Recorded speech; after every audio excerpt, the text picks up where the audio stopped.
আমার কি হবে আমি জানি না, আল্লাহ আমারে বাঁচাও।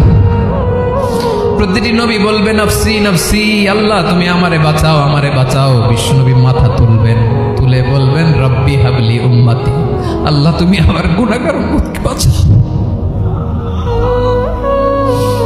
বিশ্বনবী মাকামে মাহমুদে যে আল্লাহু আকবার বলে সিজদায় লুটিয়ে পড়বেন,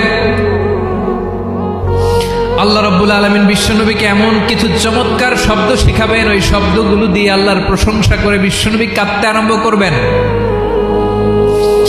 বিশ্বনবী এমন ভাবে অজর দ্বারায় সিজদায় লুটিয়ে পড়ে কাঁদবেন, রব্বুল আলামিনের রহমতের দরিয়ায় জোশ লেগে যাবে। রব্বুল আলামিন এই দৃশ্য থেকে সহ্য করতে পারবেন না। রব্বুল আলামিন বলবেন ইয়া মুহাম্মদ ইরফা রাসাক, ও নবী আপনি মাথা তোলেন, মাথা তোলেন, আপনার কান্না আমি সহ্য করতে পারি না। নবী আপনি মাথা তোলেন, সাল তুতা, আজকে আপনি যা যাবেন তাই দেব।